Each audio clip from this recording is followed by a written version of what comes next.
കൃഷ്ണഗിരി ചാനലിലേക്ക് എല്ലാവർക്കും സ്വാഗതം. ഇന്നത്തെ ഈ വീഡിയോയിൽ കൂടി ഞാൻ പറയുന്നത് ശിവക്ഷേത്രത്തിലെ ഒരു പുഷ്പാഞ്ജലിയെ കുറിച്ചാണ്. മഹാദേവന് ഈ പുഷ്പാഞ്ജലി ചെയ്ത് ഒരുപാട് പേരുടെ ജീവിതവും കുടുംബവും ഒക്കെ രക്ഷപ്പെട്ടതായി അറിയാം. എല്ലാം നഷ്ടപ്പെട്ട് ഒന്നുമില്ലാതെ വളരെ കഷ്ടത അനുഭവിച്ച് ഇനി മരണം മാത്രമേ ബാക്കിയുള്ളൂ എന്ന് കരുതിയവർക്ക് വരെ മഹാദേവൻ അനുഗ്രഹം നൽകിയിട്ടുണ്ട്. ശിവൻ സകല ചരാചരങ്ങളുടെയും ഈ പ്രപഞ്ചത്തിൻ്റെയും നാഥനാണ്. ആ ശിവന് ക്ഷേത്രത്തിൽ ഈ വഴിപാട് ഒന്ന് നടത്തി നോക്കൂ. ഇന്ന് അനുഭവിക്കുന്ന സകല ദോഷ ദുരിതങ്ങളിൽ നിന്നും നിങ്ങൾക്ക് രക്ഷപ്പെടാവുന്നതാണ്. അമ്മമാർ മക്കൾക്ക് വേണ്ടി ഈ വഴിപാട് മക്കളെ മനസ്സിൽ വിചാരിച്ച് ചെയ്തു നോക്കൂ. തീർച്ചയായും അവർക്ക് നല്ല ഒരു ഉയർച്ച ഉണ്ടായിരിക്കും, ഉറപ്പ്. സ്വന്തം കാര്യത്തിനു വേണ്ടി മാത്രമല്ല, നിങ്ങൾക്ക് കുടുംബത്തിൽ ആർക്കു വേണ്ടിയും ഈ വഴിപാട് നടത്താവുന്നതാണ്. ഇനി വഴിപാടിനെ കുറിച്ച് പറയാം. ശിവൻ പ്രധാന പ്രതിഷ്ഠയായിട്ടുള്ള ഏത് ക്ഷേത്രത്തിലും ഈ വഴിപാട് ചെയ്യാവുന്നതാണ്.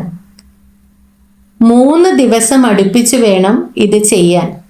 അതായത് ശനിയാഴ്ച, ഞായറാഴ്ച, തിങ്കളാഴ്ച എന്നിങ്ങനെ അടുപ്പിച്ച് 3 ദിവസം ഇത് ചെയ്താൽ മാത്രമേ ഇതിന് ഫലം കിട്ടുകയുള്ളൂ. ജീവിതത്തിൽ ഒരു തവണ മാത്രം ചെയ്താൽ മതി. 3 ദിവസം അടുപ്പിച്ച് ചെയ്യാൻ പറ്റുന്ന സമയം നോക്കിയേ ഇത് തുടങ്ങാവൂ. ഇത് ചെയ്യുമ്പോൾ 3 ദിവസവും വ്രതം എടുക്കണം, അത് നിർബന്ധമാണ്. വ്രതശുദ്ധി എന്ന് പറഞ്ഞാൽ 2 നേരം കുളിക്കുക, വിളക്ക് വയ്ക്കുക, മത്സ്യമാംസാദികൾ ഒഴിവാക്കുക, ലഹരി പദാർത്ഥങ്ങൾ ഒഴിവാക്കുക, ലൗകിക കാര്യങ്ങൾ ഒഴിവാക്കുക, ശരീരശുദ്ധിയും മനഃശുദ്ധിയും ഉറപ്പുവരുത്തുക.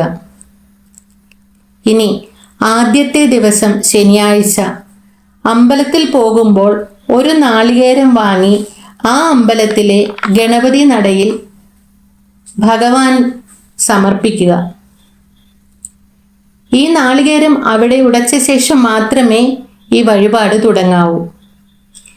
എന്ത് കാര്യവും നമ്മൾ തുടങ്ങുമ്പോഴും വിഘ്നേശ്വര പ്രീതി വരുത്തേണ്ടത് അത്യാവശ്യമാണ്.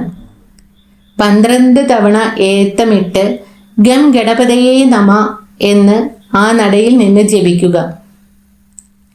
പറ്റുമെങ്കിൽ ഒരു പൊടി പൂവ് അവിടുത്തെ നന്ദിദേവന്റെ കാൽക്കൽ സമർപ്പിക്കുക. എന്നിട്ട് വില്വപത്ര പുഷ്പാഞ്ജലി, അതായത് ഭഗവാന് കൂവളത്തിൻ്റെ ഇല കൊണ്ട് ചെയ്യുന്ന പുഷ്പാഞ്ജലി നടത്തിത്തരാൻ അവിടുത്തെ തിരുമേനിയെ ഏൽപ്പിക്കുക. ചില ക്ഷേത്രങ്ങളിൽ തലേന്ന് ഏൽപ്പിക്കുക. ഒപ്പം ഒരു ക്ഷീരധാര കൂടി ചെയ്യിപ്പിക്കണം.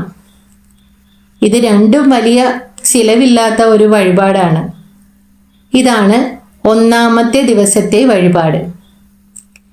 പിറ്റേന്ന് ഞായറാഴ്ച ഇതേ അമ്പലത്തിൽ തന്നെ പോവുക.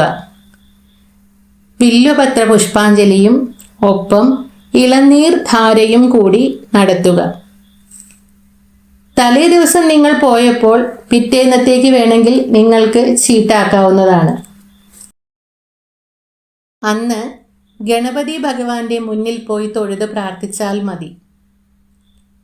3ാം ദിവസം തിങ്കളാഴ്ച വില്വപത്ര പുഷ്പാഞ്ജലിയും ഒപ്പം ജലധാരയും കൂടി നടത്തുക.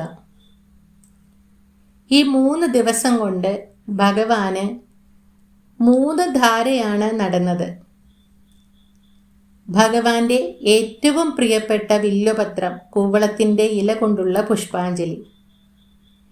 പിന്നെ ഒരു കാര്യം പ്രത്യേകം ശ്രദ്ധിക്കുക, ഈ വഴിപാട് രാവിലത്തെ സമയം തന്നെ ചെയ്യണം.